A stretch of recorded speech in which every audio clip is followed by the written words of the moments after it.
This is Empowering Homeschool Conversations. We want families to come here and gain insightful strategies that empower them to successfully teach diverse learners at home. Hosted by founder and CEO of SPED Homeschool, Peggy Ployer. Our goal is that these powerful weekly conversations will boost your confidence to cultivate the best at-home learning environment for your student. For more homeschool resources, go to spedhomeschool.com. You're listening to Empowering Homeschool Conversations with Peggy Ployer. Hi, everyone. Welcome to Empowering Homeschool Conversations. Today, we are going to focus on tips for creating at-home calm down spaces with Jason Hsieh. Welcome, Jason, to the show. I'm excited to have you here.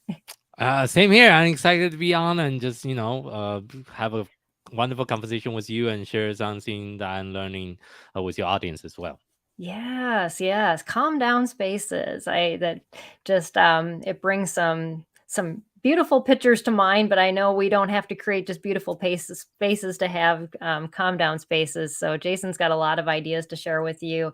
And if you're watching live, if you're joining us live, either on Facebook or YouTube, please put your comments or questions in the feed so that we can include you in our discussion. We would love to be able to do that.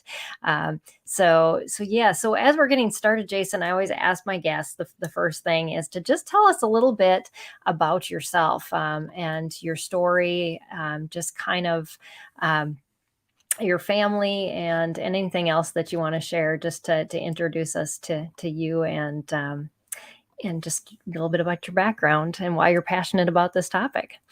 For sure. So my name is Jason Hsieh. I'm originally from Taiwan. My wife's Japanese. So a quick background on how everything started for me is in 2013. My son and my family was living in Tokyo, Japan back then. My wife's Japanese. Okay. So I also speak Chinese and Japanese fluently. English is my sole language, so I still have a little bit of accents. However, when we were living in Tokyo, Japan, our son was diagnosed with autism and ADHD at age 3. So the unfortunate thing about Asia, for those of you who've been to Asia, is a huge taboo to talk about disability. It's almost just as bad as talking about sex in Asia. People don't talk about it at all. So especially for an invisible disability like autism, ADHD, you can pretend there's nothing wrong with your kid. If you hide it enough, people wouldn't tell. So unfortunately, that's often what happened in Asia. So when we first heard about the diagnosis, we were trying to look for help, trying to look for therapies. But we used to live in Tokyo, one of the biggest metropolitan area in the world, but we can only find 2 therapy centers in the entire Tokyo metropolitan area. That's crazy. Not a very good situation. Absolutely not. Parents. Yeah. So we decided to move back to United States. I have dual citizenship. I have Taiwan and U.S. citizenship. I went to high school in California. I went to UC Santa Barbara for college. But I decided to move back to Asia after I graduated.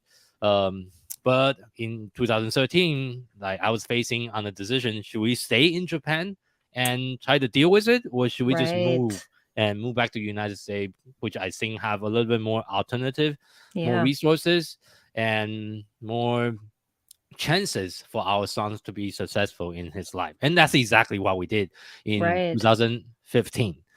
However, only to find out U.S. insurance, one of the worst in the entire world. I would not recommend you to move to the United States. For those of you that have kids with special needs, double think before you move, because you will be paying everything out of pocket for all the therapy. Even so, there's a lot of options, but financially is a lot of money as well. Yeah. So being a serious entrepreneur, as I always been, I started my first business with one of my friends straight out of college. That's cool. He ended up didn't go well, and I closed it. That's why I moved back to Asia. But Got it. Anyway, but I always want to start more businesses. So I decided to start a LackeyKid in 2017 as a way to pay for additional therapies for our son. That is the true origin so that's story. why that got it started. Okay. Yes, so because LackeyKid. Yes. started to fund that for your son. Yes. So that's how everything started. So now that was back in 2017. So we are kind of this is our 6th year. We just had our 5th year's anniversary. Is, as you know, small business is not an easy things to do. No. And we went through a lot of up and down. Currently, with my team, we have a team of about 13 people. We have about 9 different products. We do about 1 million now in revenue. So we are still a small business compared to some other giant corporation. But true deep inside my heart, my long-term vision for my company and my business is I want to go out and change and impact over 1 million life of family that got affected by special needs, especially the family back in Asia, because that's where I'm from. Right. And I'm happy Yes. on this podcast. I'm expanding into Amazon Japan this year. I'm actually going to be That is so cool. next week. Yeah. So the country you left because you felt like you weren't supported there, you're returning to go Yes, and provide support. That is an amazing story, and yet and at the same time providing hope and services and resources for your own son and income for your family and a for greater sure. purpose. We were talking about that kind of before the broadcast. Is just how those things we're most passionate about that just continue to drive us and sure. knowing that need that is still existing in Asia and being able to go pour into that, how exciting that is. For So yes, yeah, and so you got started in 2017. That's when Sped Yeah. Homeschool started too, and I know we connected Yeah. very soon after both of our Yeah. your company and my organization started, and so we've talked back and forth, Jason and I have for years, and I'm just so excited to have you on the podcast finally. This Yeah. is fun. So yeah, and we've done some unboxings and reviews of Jason's products that they've designed and sell. And I know you say now that you represent an even larger grouping of partner businesses as well that do Yes. toys and other things. So That's correct. Yeah. so that's exciting. So in general sensory issues, let's talk about that and just how like things that you put in the atmosphere or that you bring in like fidgets, weighted items, lights and sounds, how does that affect or Yeah. change the sensory, I guess, mood of a person, For sure. and why are they so important? So sensory issue usually is referred to difficulty that individual may have with processing and responding to sensory information from their environment. For my Mhm. son, when he was much younger, he is hypersensitive. For Okay. example, taking him to get a haircut is like taking him to like, oh my God, like freaking to jail. He will be screaming, yelling, and Right. just like biting onto people. It's like, it's Oh, crazy. You couldn't take him to the haircut. However, for some reason, when he become older, a lot of the sensory issues tend to be lessened and it actually went away. Like right oh, now, I can take him to a barber shop. It's like no problems. Oh, when are we going to get a haircut, Dad? Is that okay? wow. I'll Uh-huh. schedule something. Your hair is getting long, but I Right. don't know. So I'm not a doctor, so I don't know why that happened. But it Right. happened in real life for my son. But back That's to your awesome. question, sensory issue can affect the different type of senses, including touch, sight, sound, taste, and smell, and can Yeah. have significant impact on daily life. For my Right. sons, it was really the noise and also I think touch. So that's why like cutting his hair Oh, is more like cutting his yes. finger almost. That's why he was screaming and yelling. Is so sensitive, even so it's cutting the hair. But Right. for him, he feel like someone's cutting his finger off.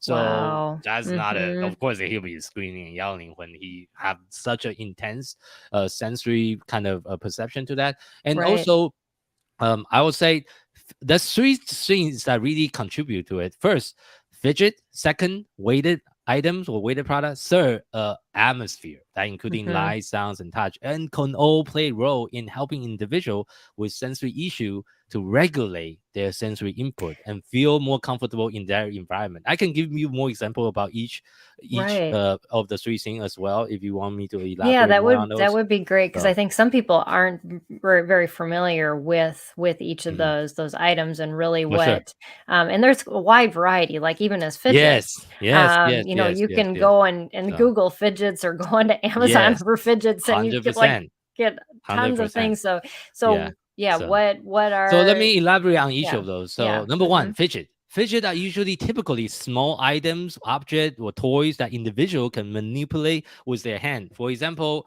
this is one of our product that we designed. It is a silent fidget marble maze. So the kids can push the maze inside. I mean, a marble inside this maze. Sorry, I said the opposite. Yeah. But it's really silent. So it's very different, like the fidget spinner, or like Right, very exactly. distracting one.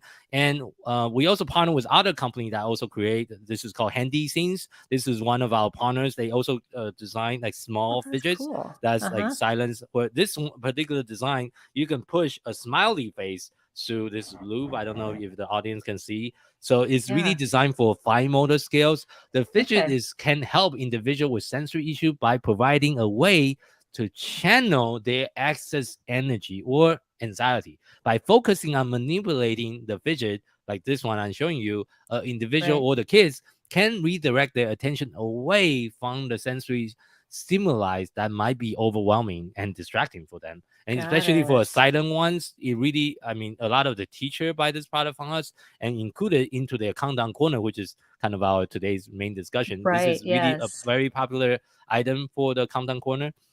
So that's the first things you need to think about.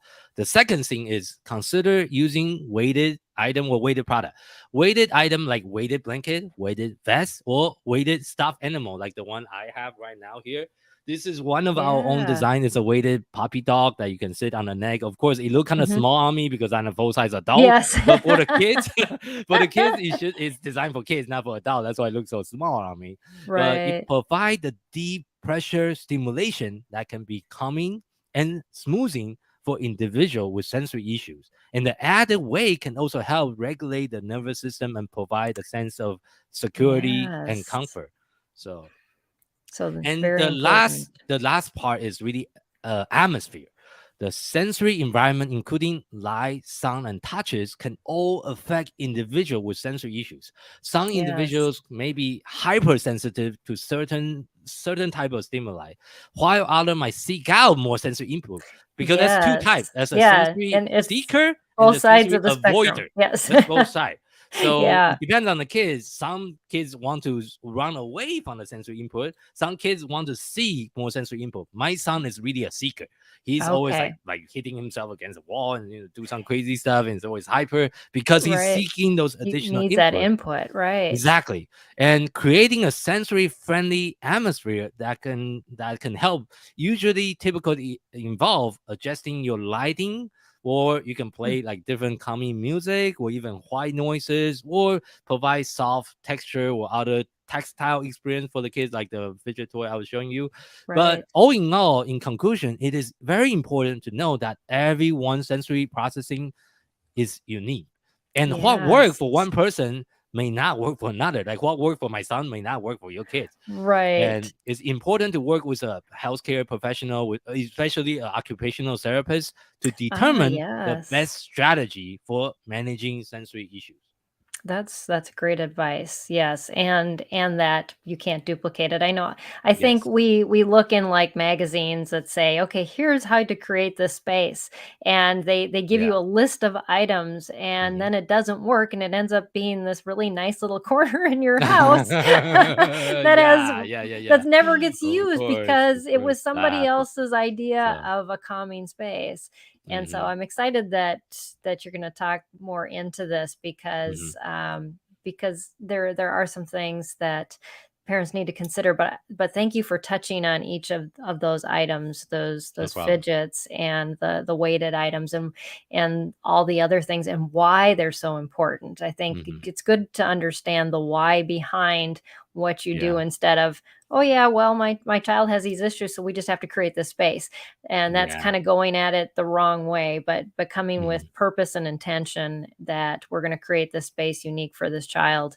And so in working with an occupational therapist, what might be some questions that a parent could ask of that therapist that would be helpful in Mhm. thinking through some of the things?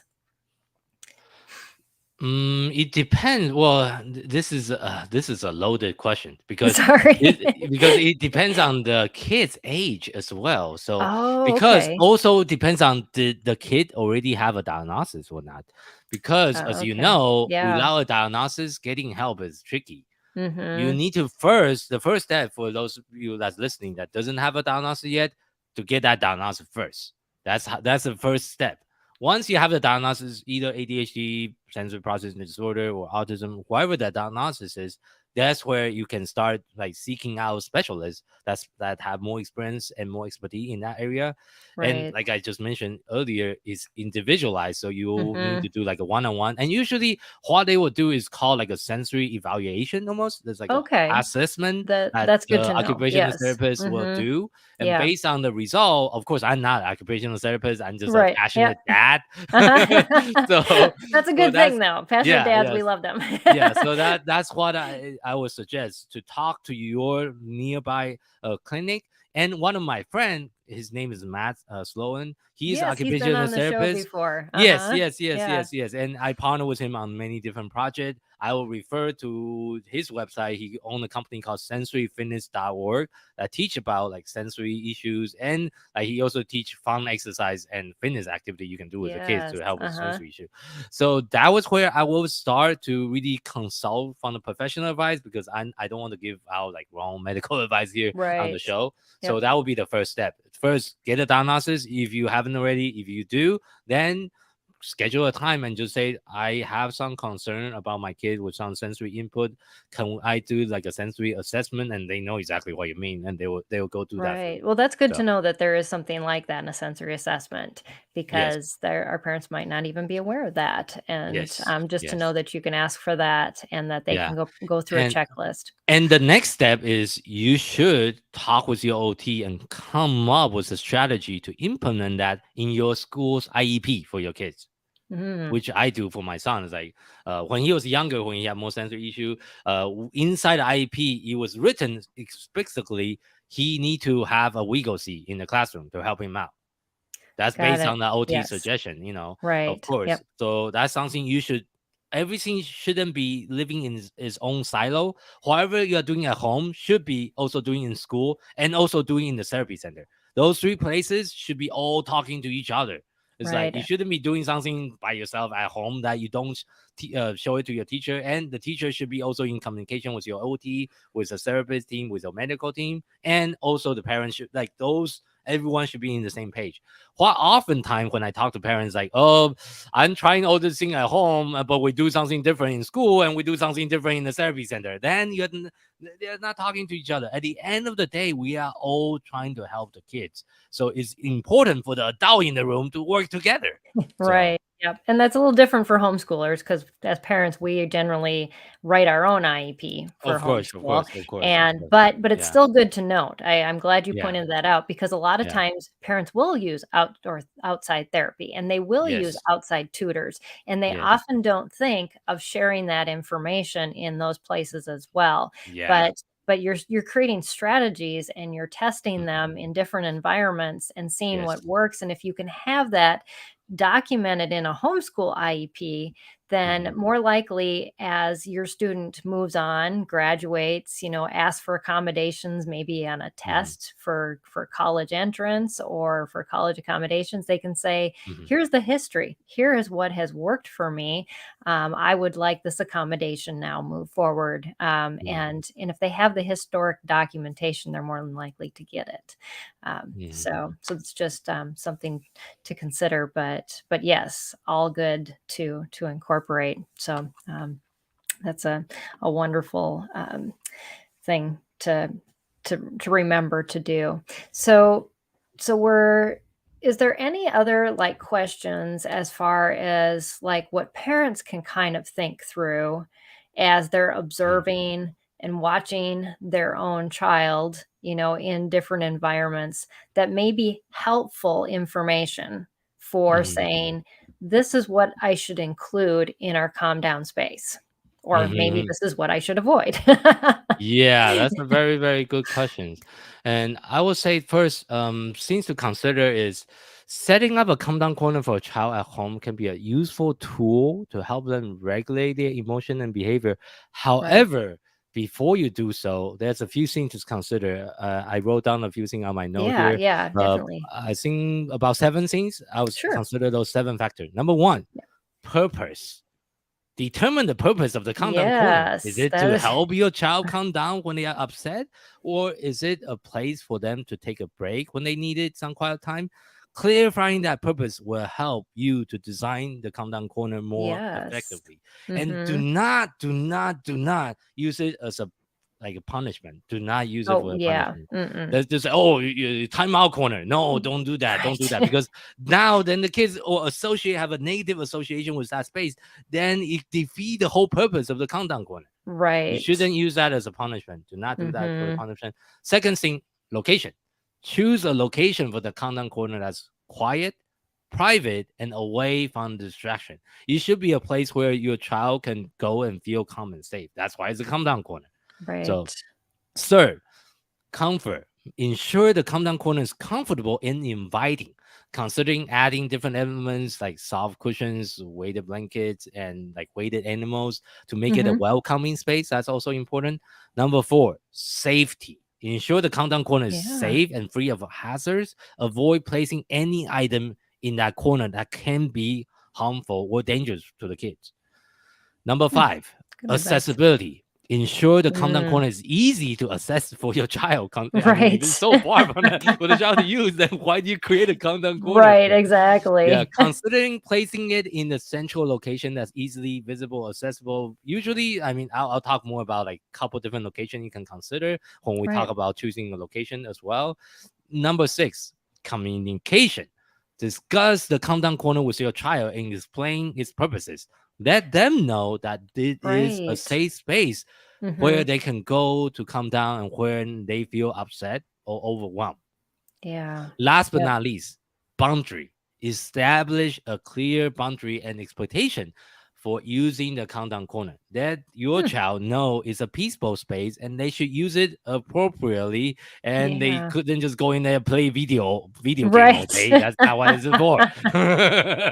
This my Exactly. son Oh, a tried to do that comfortable in his space. countdown corner before. You're It's like, right. oh, this is my video game corner. No, it's not a video game corner. You can play video game a little bit in there, but don't just like get in there and don't go out for like 4 hours. That's Right, not yes. what it is designed for. So considering all Mhm. these factors, you can create a countdown corner that's effective and beneficial for your child. Yes, I love that list. That's really good because it allows you to kind of think through it, but discuss it at the same time so Yeah. that your child's on the same board as you are. Because a lot of times I think as parents we do, we kind of jump the gun and we just create something and Mhm. then we just, kind of introduce it without really introducing it. And Yeah. especially I find, with my kids on the spectrum, we kind of had to really prepare and talk through things Yeah. and kind of that transition had to be long and thought out because Mm, quick transitions don't always go over very well.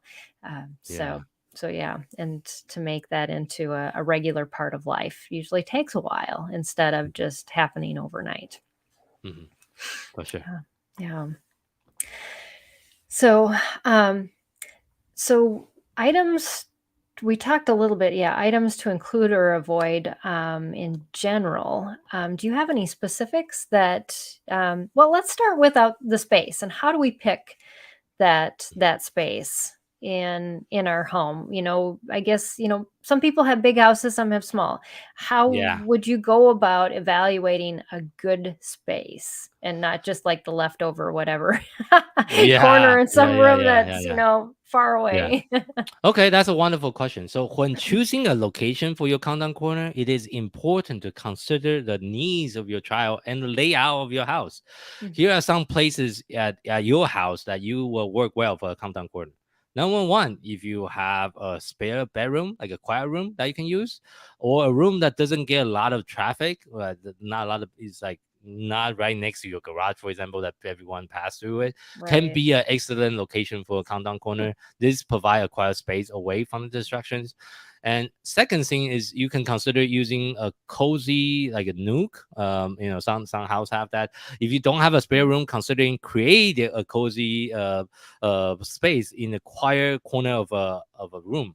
This can Okay. create with a small table, a chair, some pillows, a blanket. Some people will buy like a kids tent and Oh, put all the thing yeah. inside the kids tent as a counter corner. Mm-hmm. That's another great way to you can do that in the kids room itself by buy a tent and say, oh, inside the tent is your countdown corner with your weighted animal, your weighted blanket, and all the stuff that help the kids to self-regulate and count down. Right. And also, you can use your reading area as a content corner. If your Okay. child really enjoy reading, a reading area with comfortable chairs, bean bags, or a bookshelf can make an excellent countdown corner as well. Okay. Now they are not just coming down; they are also reading something at the same time. I mean, you Right. hit two birds Yes. with one stone. Right. So yeah. And then the other location to consider is under the stairs. If you have a stairway with an empty space underneath, considering Yes. creating a cozy space there. This can be a unique and fun location for a countdown corner. But again, Mhm. do not use it as a punishment like what happened in Harry Potter. Do Right. not do that. Do not turn it into a Harry Potter space. Please don't do Right. that. Yeah. So, Yep. and then last is you Hmm. can also consider an outdoor space. If weather Huh. permit, an outdoor space such as porch or a small garden can be a good location for a Oh, content corner as yeah. well. Never Being thought of that. outside in nature itself can Oh, be yes. calming and Mhm. restorative for both children and adults. Of course, I live in Phoenix, so outdoor is too hot. Yeah. Outdoor is a Maybe little in the bit too winter hot. months, right? Maybe the winter months, but it's too hot usually outdoors. Mhm. But we do. I mean, with my new house, we have a swimming pool as well on the backyard. So uh, that's something we can consider later on. Right. Ultimately, the location you choose will depends on the needs and the preference of your child and the layout of your home.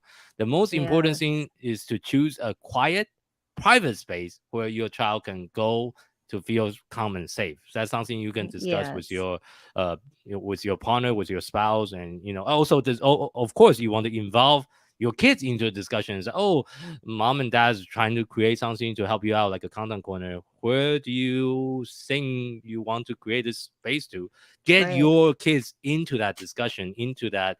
You want to keep it open discussion so everyone can be participating. And if he or she have any sibling, get a sibling involved too, because everyone can use the space, Sure, not just the kids right. with special needs. Every single kid should have access to that space whenever they want. So Yes. Yeah, even mom and dad maybe sometimes. yeah, maybe. Yeah, I do need a countdown corner sometimes. I'm just so stressed out with work. I need to go to a countdown corner myself for sure. So, Absolutely. And yeah. as you were talking about that, I was thinking, my even though we didn't call them calm down corners at the time, my kids created those spaces often in our house. Like they would put a Mhm. blanket over a table and, Okay. and put some of their stuff in there. And Yeah. but having that consistent space to go to where you don't have to like put the extra energy into it, that you could just go when things get overwhelming. How comforting that is to a Mhm. child when they know that that's available and ready, Yeah. and something that they can use, Mhm. and has been considered, with them in mind. It's Mhm. just helpful and involving them in that process. So how Sure. involved, should you get kids, in this process? I mean, I guess it would be kind Mhm. of considering their abilities level. Yeah. Um, Mhm. This is excellent question. So involving your child in the process of making a countdown corner can help to them to feel more of a ownership over the space and increase their Right. engagement with it. So they will use Ah, it more often. yes. Mm-hmm. So here are a couple different suggestions that I kind of summarized before today's podcast that you can take to involve your child. Number Mm-hmm. one, you explain the purpose. Why do we even want to create a Right. countdown Yep. corner? Uh-huh. Simply by explaining that, and that your kids know why you think you'll be helpful for them is important, and make sure to use the Yeah. language that they can understand and ask if they have any questions. That's Oh, number one. yes. Number Mm-hmm. two, brainstorm the idea together. Ask your child what would they like to have in the countdown corner. Encourage Right. them to think of the item that will make them feel relaxed, comfortable, and happy. Usually, most kids have their favorite toys. Make sure they bring their favorite toy into that space. That will Mm-hmm. really make like they feel like they are part of that creation of the space. Right. That's really important. Third, create a plan. Once you have some Yeah. ideas, work together to create a plan for the countdown corner. Decide on the location, what item you want to include, any rule or expectation for using Oh, the that's space. good. That's Yes. important so they don't become a Mm-hmm. video game space and just play video Right. games all day. Uh-huh. Exactly. So, and next, shop for supply with your kids together. Take your kids to Yeah. shopping for supply to decorate the space, Mm-hmm. furnish the countdown corner. That Right. then pick out the item they like, such as Mm-hmm. shameless plug the Yeah. LakiKid weighted neck pillow Right. or Yeah. whatever you want to buy, and weighted Yeah. blankets, and also different sensory toys or any other toys. Doesn't have to be a Mm-hmm. sensory toy. It could be just a regular toy they want to include in the space to feel like they have like more comfortable, and it's also more personalized. The next Right. step is decorate the space. Work together to decorate the countdown corner, such as hanging up some positive affirmations Mm. or painting the wall with like a smoothing color. Like my son's really into space, so for his countdown Okay. corner, we'll definitely put like space posters with all the Cool. planets. Uh-huh. That's because that's what he's really into. So Right. then the next thing is use and evaluate that actual physical environment, and encourage your child to use the countdown corner whenever they need a break or they feel overwhelmed.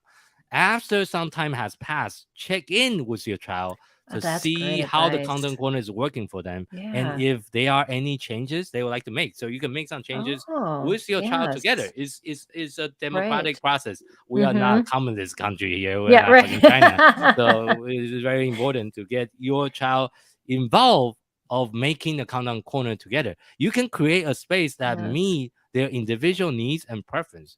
This can also Mm-hmm. help your child feel more in control of their emotion and behavior, leading to a greater Right. sense of confidence and empowerment. At the end Mm-hmm. of the day, the main idea is you want to make sure your child's involved in creating that space so they'll use the space. Otherwise, you'll be just sitting Right. there, no one's using it. It defeat the entire purpose of creating a content corner to begin with. Right. So, Yeah. You're not just creating a pretty space in your house that you can say, yeah, look, we have a yeah, countdown corner and yes, no one ever exactly. goes there. Exactly.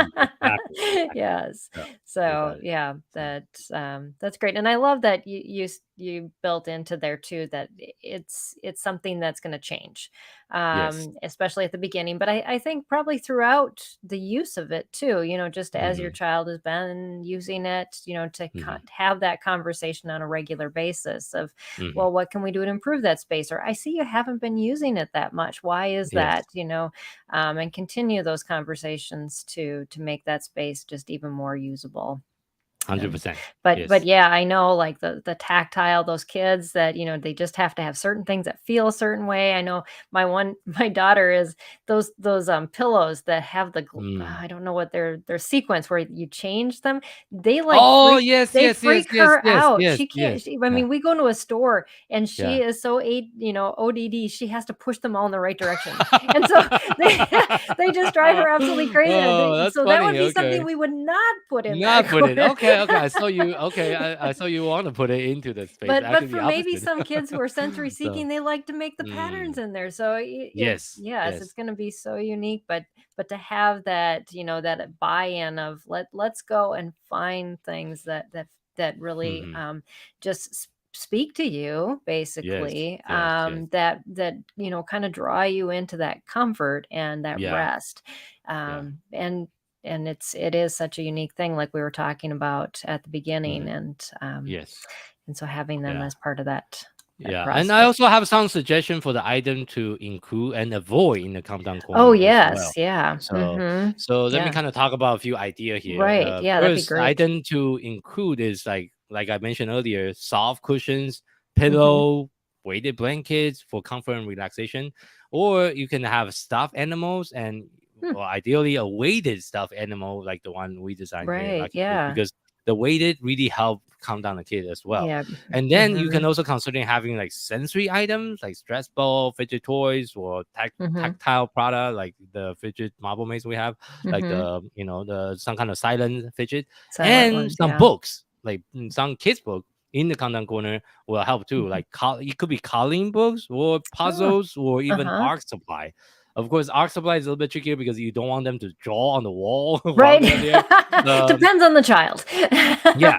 However, you can get one of our product, which is writable weighted blanket. We use a water pen. Yes, that is such a cool product. I absolutely love that We one. have a weighted blanket Yes, we that have the kids a can review coming out on that. yeah, the kids soon. can Yeah. write on it using a water pen. So I mean, it's water. It's not gonna make any mess. Right. Yep.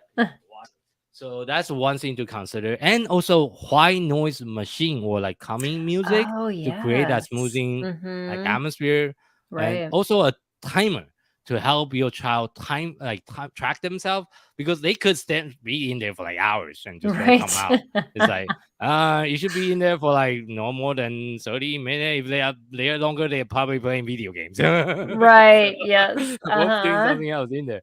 And also positive affirmation, like I mentioned, like a poster or coming quote on the wall in the book, or it could be like something educational poster to decorate the environment. So that's all the things that you should include. Let me now talk about the thing you should avoid. Yes. Yes. Number one, don't put electronic device. Otherwise, they'll be putting like freaking video game in there. Yes. That will actually cause overstimulation. Yes. Because like the iPads, and that's why like even for my child, we usually me and my wife decide on how many hours they can use their iPad each day. Right. Second, items or toys that could be overstimulating or distracting, anything that's too loud, for example. So any kind of loud or a product that's like too bright may increase anxiety or stress instead of calming it down. And also the next thing to consider is make sure it's not too cluttered, like too many items, may also cause overwhelming the child. Like, oh man, this place is like too crowded, too many stuff. Right. They And can't decide what to do. Also, I mentioned it multiple times throughout today's interview is do not use it as a punishment or negative reinforcement.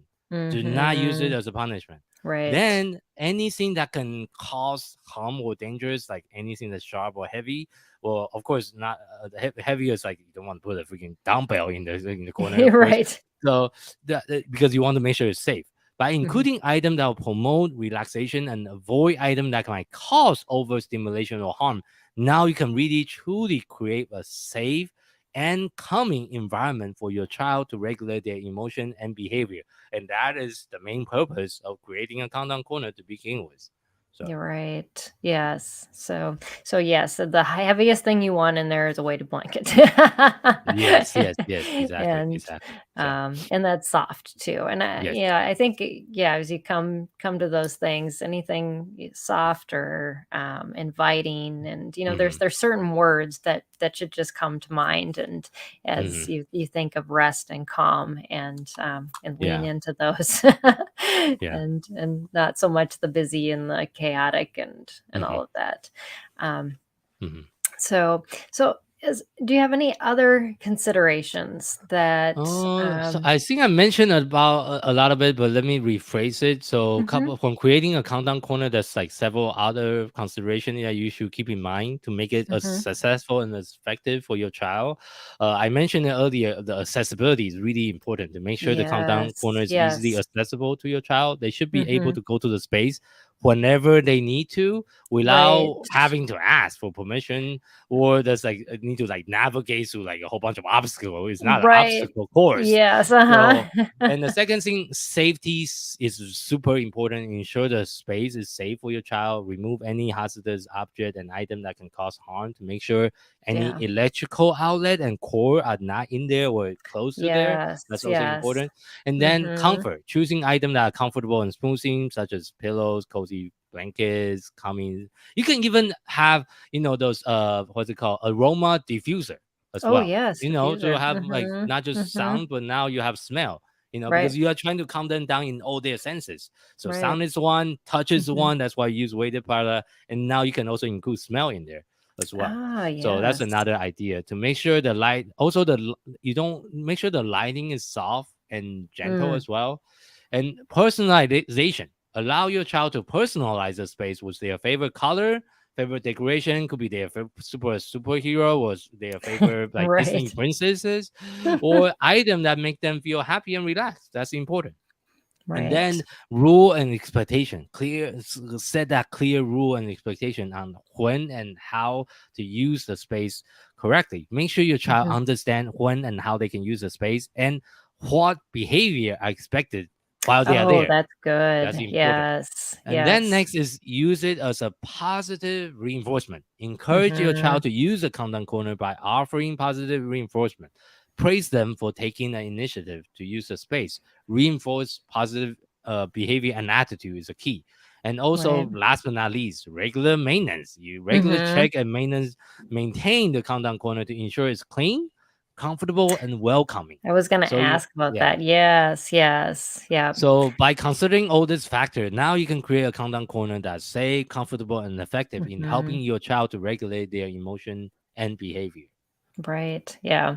Any suggestions? I know I didn't include this in my pre-questions that I sent to you, but I'm Yeah. thinking I have 3 cats. Oh, some cats. Okay. Mhm. How would you, yeah, how would you kind of reduce their involvement with Oh, that that's a space? That's tricky a hard one. one. Yeah, that's a tricky one. Because I could see, Oh, I put out one of these brand new like fluffy blankets on my yeah. sofa recently, and the cats took it over. Oh. So I guess maybe we'll just have to create a calm down space for them that's different. Let me think on it a little bit. Can I get back to you in a few Yes, minutes? I'm yeah. thinking right now about a Yeah, few definitely suggestions. think on So, that one. I'd also love to hear any stories that you have to share, of maybe course, of one of your kids or yeah. somebody that shared with you of creating a space like this and really Okay. how it has helped their child to learn how to self-regulate better. I see. So for the pet, this is a few things I can think of top of my head. First, keeping pets separate in the home can be very challenging, but there's a Hmm. few strategy you can try to use. The few thing I can think of, use a barrier. You set up a physical barrier like a baby gate to keep Oh, your pets yeah. separated. Uh-huh. This can Right. help prevent them from entering the space Right. and interacting with the space and chew up the coming toys. Right. And Yes. second thing, maybe you can consider is like create a separate space. Maybe you have a Mm. countdown corner for your pet. Right. Yes. Countdown corner for the kids and countdown corner for the pets, so they don't fight over Uh-huh. each other. That could be something to think about. We're just Right. trying to be Yeah. creative here, right? So, Mhm. and Yep. also you want to if you do allow the pets to interact in the space, just make sure it's always supervised, I guess, Right. and supervise their interaction to prevent any kind of aggressive behavior or Right. conflict between the pets and the child. And Mhm. maybe you can also train the pet. Of course, I don't have any pets because 3 kids Okay. enough is enough for me. I Is don't enough want for to have you? pets. Yeah, I don't want any pets on top of having 3 kids.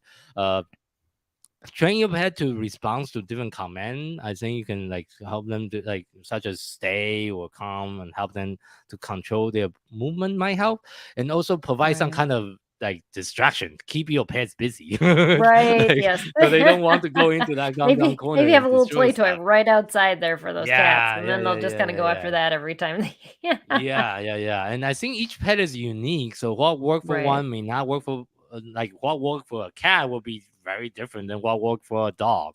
So I Right. think just be patient Mhm. and persistent in finding a solution that work for the pet and the Right. kids and kind of Mhm. find the commons. And I know based on a lot of family I talked to, having a pet is actually in itself can be calming for the kids. Yes. Mm-hmm. So that's like a countdown So animal yes, in but itself. yes. So, yeah. So Absolutely. So that's great. So we have one viewer on YouTube that made a comment. Angela said the Right and Chill lap pad works great for all three of my kids, ages 2 to 11. Great for everyone in the family.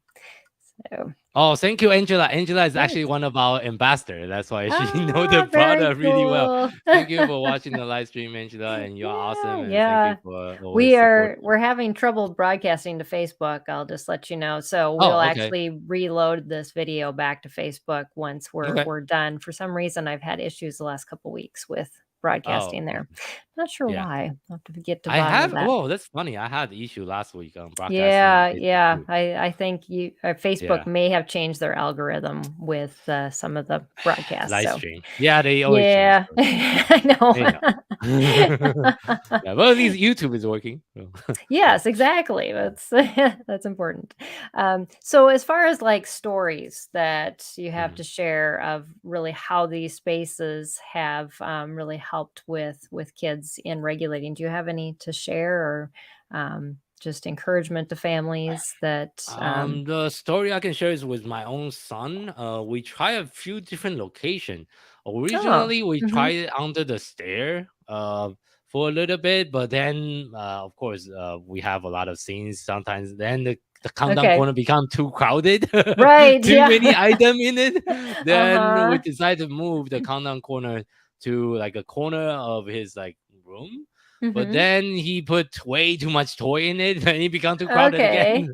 So that's I think it's when we first created with our son, like I wasn't following the advice I was giving. Like we didn't really set a really clear expectation on how to use the space. okay, For him, it became like a toy space. It's like, oh, I'll put all right. my toys, my collections Yeah, of I can see Pokemon in that. there. Yes, It became a happening. Pokemon corner instead of a countdown corner.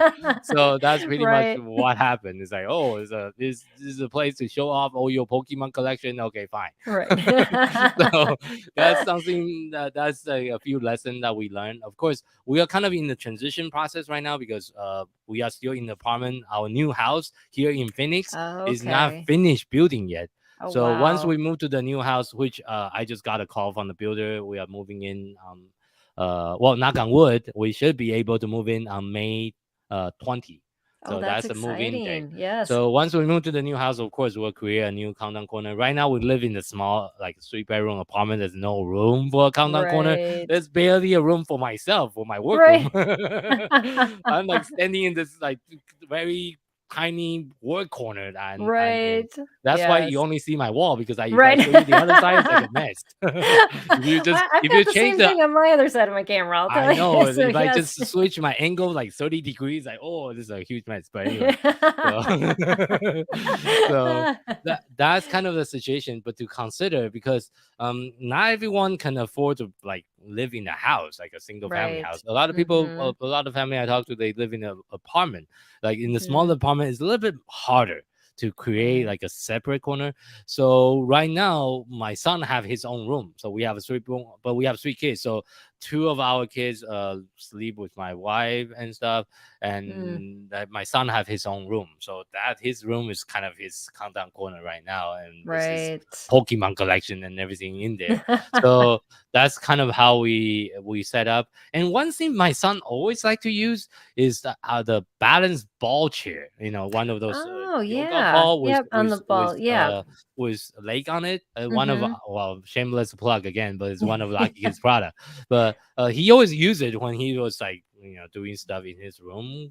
For some reason, even so he's not sitting, he will be just like kind of laying on the ball and doing Oh, something. okay. It kind of helped him, I guess. It gave him some additional sensory input while he was like Right, doing that something, either pressure and right. readings, or maybe just playing on his iPad.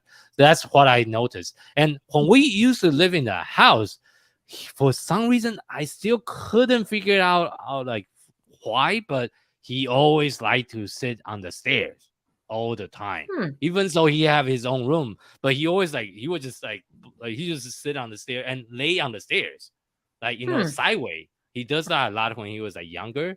If for some Okay. reason like stair becomes like the stairway become his countdown corner for some reason. Huh. He'll be putting his toys on the stairs and doing his things on the stairs. I don't know why, but that Yeah. was just Yeah. based on my personal observation, like over the year with Mm-hmm. my son. He, each case is different, like I mentioned, is kind Right. of something you need to kind of experiment to see what worked the best, not just for the Mm-hmm. kids but for the family, because he having a countdown going at the stair is not very convenient for the rest of the family, as you can Right. notice that, oh, I'm trying to get Exactly. upstairs, he's blocking It with can all be his very toys. dangerous too. Yeah, become a tripping hazard. It's like, Yes, oh, I'm gonna trip over him. exactly.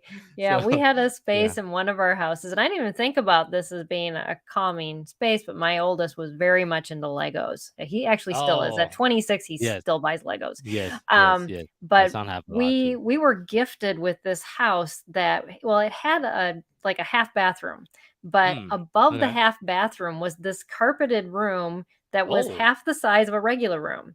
And interesting. so we put all the Okay. Legos in there, Yeah. and our kids would go up there for hours, and all you would hear was Legos, like, moving around. Oh, And yeah, yeah, it was yeah. just this space. And they still talk about this house. So we've moved many Hmm. times, but it Okay. was it was one of those spaces that was Yeah. just, it left an impact and was Yeah, very that calming sounds because like a countdown corner. there was no outlets in there, so they couldn't even like plug anything in. Oh, I see, I see. So The yeah. only like story I have with Lego is you tend to step on it a lot.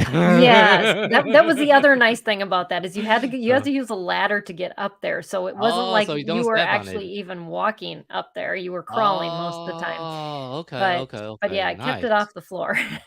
I see. That's a very, very unique space. Now, yeah, that's a Yes. very unique space. Yeah. I haven't It heard was of just that kind hard of to get setup. into when I was pregnant. So That was the I see, I kicker. see, I see, I see, I see. So But yeah. yeah, so just kind of being creative, I guess, that Hmm. and willing to explore and try things out, and Hmm. um and really take into Yeah, consideration the yeah. uniqueness of your child. I think, as we've been talking, that just keeps coming back is Mhm. every child, every family has unique situations, Yeah. and not trying to create this I have a space. little Oh, good. guess here, if you don't mind. Oh, we always love little guests on our show. We get them rarely. Okay. Hello. You want to say hi? No, she's kind of shy. So Okay. we back to one of the discussion about countdown corner is get the siblings involved, because we have 3 kids, and the countdown Yes. corner, like I mentioned, it shouldn't be just designed for one kid. Yep. It's important that everyone in the family have the same expectation for the countdown corner, especially Yes. for the younger one, because Mhm. she's the youngest in our family. She's only 5. Her Yeah. brother is already 12. I mean, her brother is the one that's on the spectrum and with ADHD. So it's Right. very important to be everyone have the same rule and expectations, and know this is safe and the sharing space that Yes. everyone in the family could use, as long as it's following the certain rule. So Yes. Yes, absolutely. Because you're sharing we're all living in the same space as a family, and to have those common rules and expectations is so good. Instead of usually it'll start a battle otherwise. yeah, I see Angela have a comment for us as Yeah, well. Angela added, she said, "My son, age 6, is super high energy. He used to run around the house and, and was running into things. LackeyKid and the balance ball made a huge difference. Now he will Yeah. bounce while watching TV." Thank you for sharing. Then one of the product that actually this product my wife helped design it is our new weighted animal. I mean, maybe you can Oh, it's see the his big faces. one. It's a big Yes. one. This is Uh-huh. excellent for countdown corner, because you can put it on the kid's lap while they are just sitting reading a book, and it's Right. designed to do that. Of course, it's kind of hard to see. And Yeah. our design, you have a zipper on the side, so you can open it Oh, and you can take out yes. the And you weight on can the wait. inside. Very easily weighted. And when we designed it, I was debating whether or not to put the weight in the hands and the leg. Hmm. Based on the feedback we got from our audiences, we decided to put the weight. We designed the weight so it's shaped like match flash Oh, against okay. all the All the leg and the weight. So you extremities have, of the yeah, animal. so you have the Okay. weight in it too. Hmm. So that's something to consider as well. So Yeah, yeah, because kids like that blanket feel or kind of that Yeah, over-encompassing deep yeah, compression, yeah, and so the further it's spread out, I guess that's why you like the blanket, but to have it look yes, like a cute little stuffed animal is yes, even yes, yes, better. yes, yes, for So sure, sure. so can you talk Yeah, a little bit about LackeyKid? It's, LakiKid.com yeah. if you're So we listening on the have podcast. several different websites. Of course, you can find all of our product on LakiKid.com. Mhm. And if you want to find special deals, we have a deal website called sensorydeal.com that Oh, people can okay. find I like didn't know weekly about that. deals. We run Mhm. weekly deals for product, not just for LakiKid, but for all the company. Like I was mentioned about Handy Oh, Scenes is one of our right. partners. They also design sensory product. We feature different product in the Mhm. past.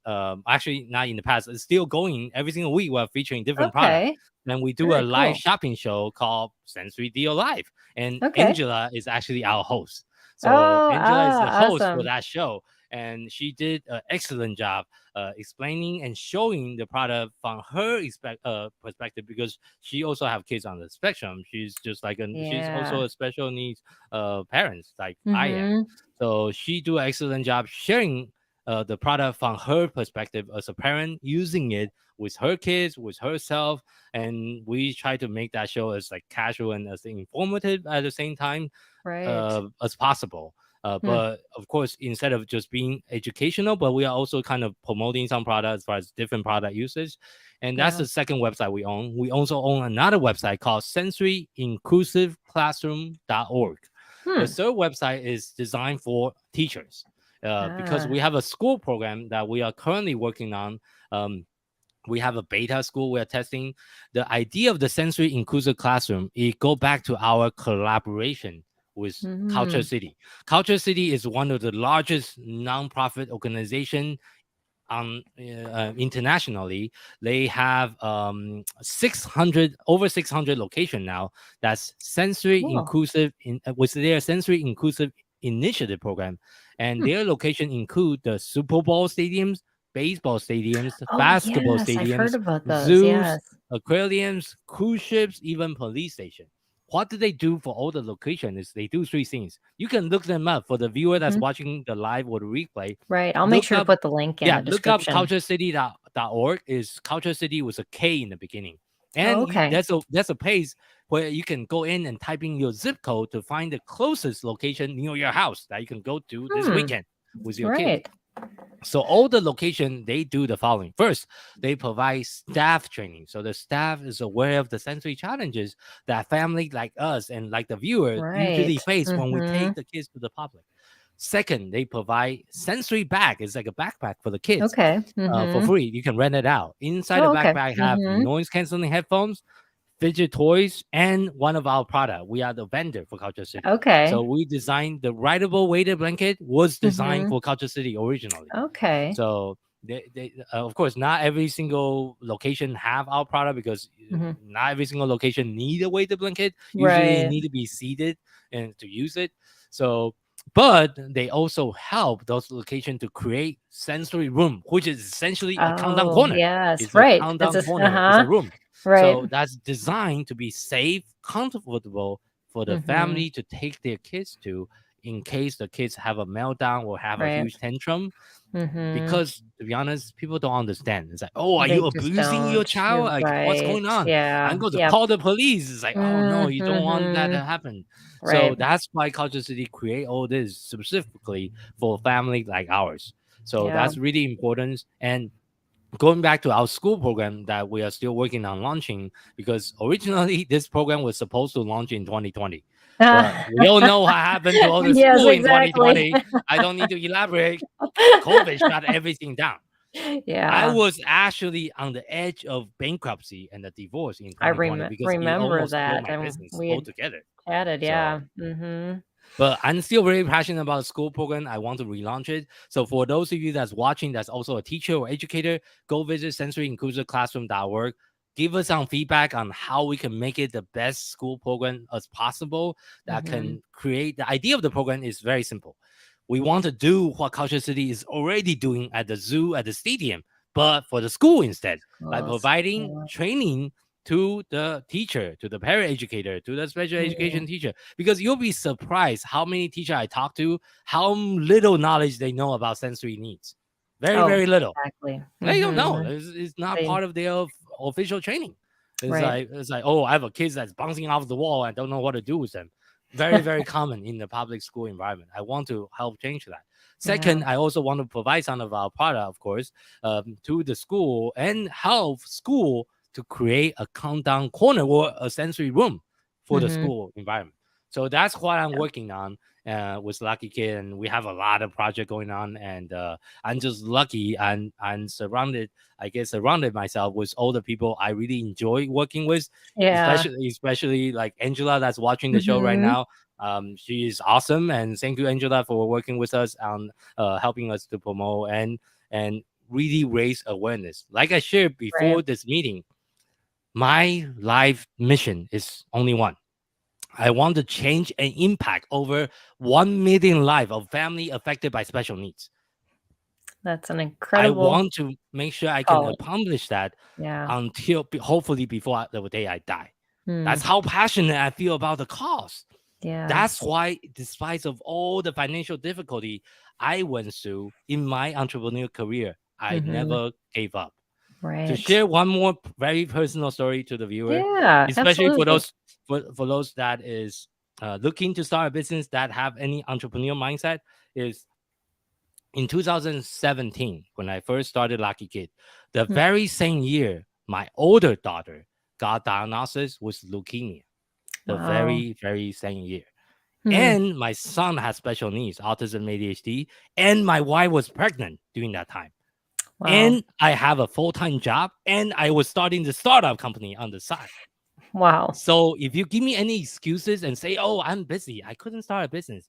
Oh, I have a full-time job and this and that. That's all excuses. And if I can do it, you can do it. If That's I great can do encouragement. it as an Asian guy that barely speaking English, you can do it. Right. And that is Absolutely. the message I always share, because I also run an e-commerce business podcast. I always share it to my entrepreneur friends. Never Yes. give Yep. up as long as you have a cause, you have a mission that's bigger than yourself. You will do Absolutely. everything inside your soul to make sure it will happen. And Yep. that's exactly what I did with LakiKid with my team. Yep. So Yeah. Yeah. And unfortunately, in our day and age, we've lost that passion or the thought that the American dream is still alive, or that we can do that because we want to blame either the system or we want to blame ourselves. And yeah, and yeah, really, truly, it's all a mindset, yeah, and yeah, a yeah, willingness to yeah.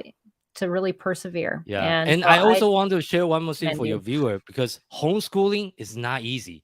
I looked into Absolutely. homeschool many, many years ago with my wife, but we decided not to do it because it was too much for my family. Hmm. I kudos to all of you that's watching that's doing homeschooling. It's a lot of work. I understand the difficulties by having a homeschooling, and you're trying to do all the things like financially, try to make it work and make sure Right. the kids doesn't go crazy. It is a lot of work, just like running a business almost. Absolutely. Like homeschooling parents, kudos to you guys, because I couldn't do it. And I really want to do everything in my power to also support the homeschooling parents, Yeah. besides the regular school and the teacher, because that's a different type of struggle, different type of like mindset you need to be in.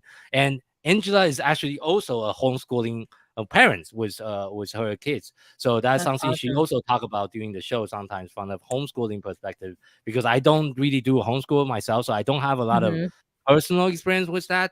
So for those of you that's watching also want to check out our show, you can check out our show at Sensory Deal Live, which we also do it once a week. Yeah, yeah. And we talk a lot about that, like how do we use different product to help with some Mhm. of the struggle being a homeschooling parent as well. So Right. Yeah. And we have some reviews coming up soon and unboxings of your products too from our team. So they'll kind of add into that mix too. And those will be available on our YouTube channel in the coming months. So you want to check out those as well.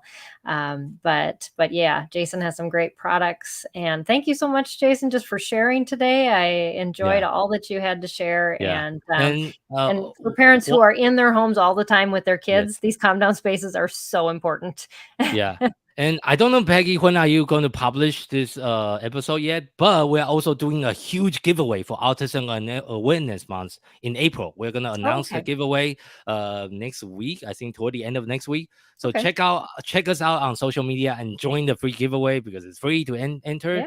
We are giving out like a couple $100 worth of sensory product every single week. Wow. Actually, so every single week we're going to pick a winner and they get like a whole sensory bundle. Pretty much you get the entire thing for your countdown corner for free.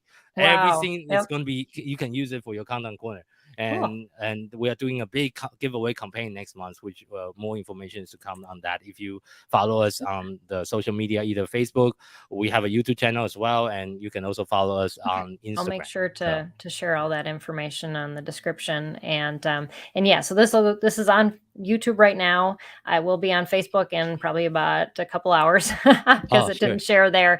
And then the podcast will come out in a couple weeks.